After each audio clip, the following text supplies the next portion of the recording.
বর্তমানে যে সরকার তার কিছু পেটুয়া বাহিনী এবং পতিত স্বৈরাচার যারা এই ফ্যাসিবাদী সরকারকে বারবার বিভ্রান্ত করেছে, তারা ইতিমধ্যে ষড়যন্ত্র শুরু করে দিয়েছে। আমাদের প্রিয় নেতা জনাব তারেক রহমান বলেছে ধৈর্য ধরার জন্য প্রতিটি স্তরে স্তরে আমাদেরকে ধৈর্য ধরতে হবে। বাংলাদেশে যদি এখন নির্বাচন হয়, কে জিতবে রে ভাই? কে জিতবে? এই জন্যই তারা পাগল হয়ে গিয়েছে। দেশে নির্বাচন তারা চায় না। তারা পাগলের মতো হয়ে দিক বিদিক ছুটছে বিএনপির বিরুদ্ধে, তারেক রহমানের বিরুদ্ধে। আর আমার যিনি বাংলাদেশ জাতীয়তাবাদী দল সৃষ্টি করেছেন, সেই প্রিয় নেতাকে ঘিরে একটি অশুভ শক্তি যেইভাবে আমাদের প্রিয় নেতার ছবিকে পদদলিত করেছে, আমি অত্যন্ত মর্মাহত। আমি সেই কথা বলতে চাই না। এর আগে যে ফ্যাসিস্ট ক্ষমতায় ছিল, সে ফ্যাসিস্ট কখনো সাহস করে নাই এই ধরনের কাণ্ড করতে। কিন্তু আজকে আমরা দেখতে পাচ্ছি তারেক রহমান সম্পর্কে যে কুরুচিপূর্ণ বক্তব্য স্লোগান দিচ্ছে, এটা কোনো রাজনৈতিক দলের ভাষা হতে পারে না।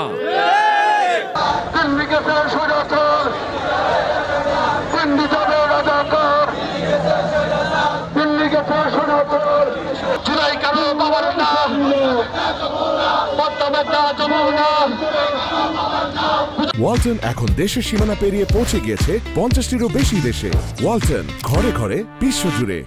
আজকে বাংলাদেশ জাতীয়তাবাদী দলের বিরুদ্ধে আজকে কঠিন ষড়যন্ত্র চলমান। আমরা আজকে আমাদের প্রিয় নেতা তারেক রহমান ইতিমধ্যে বলেছে কিছু অদৃশ্য শক্তি আজকে আমাদের বিরুদ্ধে আজকে লেগে আছে, সেগুলো আজকে দৃশ্যমান হচ্ছে, আগামী দিনে আরো দৃশ্যমান হবে। এই পরিস্থিতিতে আমাদের কি করণীয়? ছাত্রদের উদ্দেশ্যে আমাদের কিছু পরামর্শ, আমাদেরকে সর্বোচ্চ ধৈর্য ধারণ করতে হবে, আমাদেরকে পরম সহিষ্ণুতার সাথে আগামী দিনে রাজনৈতিক কর্মকাণ্ড পরিচালনা করতে হবে। আমরা অমলিক যে সমস্ত অপকর্মের সাথে যুক্ত, এই ধরনের অপকর্ম যেন আমাদের কারো চরিত্রের মধ্যে থাকে, তাহলে সেগুলো প্রত্যাহার করতে হবে। আমরা চাই আমরা আগামী দিনে বাংলাদেশ জাতীয়তাবাদী দলের বিরুদ্ধে যে দেশি বিদেশি আন্তর্জাতিক ষড়যন্ত্র আছে, আপনারা সেই আমাদের প্রিয় নেতা মাননীয় ভারপ্রাপ্ত চেয়ারম্যান তারেক রহমানের বক্তব্যের মধ্য দিয়ে সেগুলো আপনারা নিশ্চয়ই বুঝছেন এবং আগামী দিনে আপনারা আমাদেরকে উপলব্ধি করতে হবে। জাতীয়তাবাদী ছাত্রদল, যে ছাত্রদলের অনেক ঐতিহ্য রয়েছে, যে ছাত্রদল 90-এর গণঅভ্যুত্থানে এরশাদ বিরোধী আন্দোলনের নেতৃত্ব দিয়ে এদেশে পট পরিবর্তন করেছে, সেই ছাত্রদলকে আগামী দিনে আরো ভূমিকা নিতে হবে। আগামী দিনে দেশ পরিচালনা এবং দেশ গড়ার সংগ্রামে জাতীয়তাবাদী ছাত্রদলকে আগামী দিনে কঠিন ভূমিকা নিতে হবে এবং ধৈর্য এবং শৃঙ্খলার সাথে জাতীয়তাবাদী ছাত্রদলের নেতা কর্মীদেরকে এগিয়ে যেতে হবে। ফ্যাসিবাদের বিরুদ্ধে 17 বছর আমরা আন্দোলন করলাম, এ দেশ থেকে ফ্যাসিবাদকে দৌড়ালাম। আজকে সেই ফ্যাসিবাদের প্রেতাত্মারাই মনে হচ্ছে যে বিএনপিকে ধ্বংস করার জন্য ষড়যন্ত্রে লিপ্ত। বন্ধুরা আমার, আমি বলতে চাই কোনোভাবেই সম্ভব নয়। একবার এরশাদ করেছিল, এরশাদের সাথে আওয়ামী লীগে করেছিল বহু চেষ্টা, বিএনপিকে ধ্বংস করতে পারে নাই।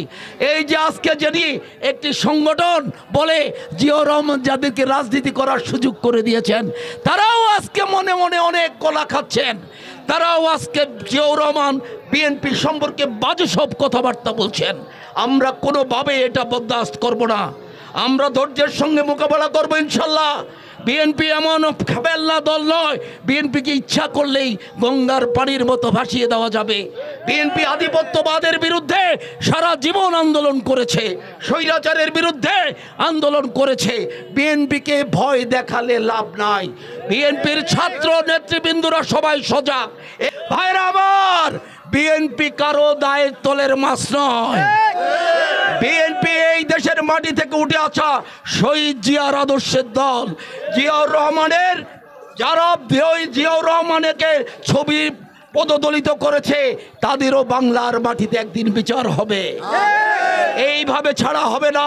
ছাত্র ভাইরা, আপনারা শুধু ধৈর্যের সঙ্গে মোকাবেলা করেন। আমরা আপনাদের পাশে আছি। যে কোনো আন্দোলন সংগ্রামে আপনাদের পাশে আমরা থাকবো।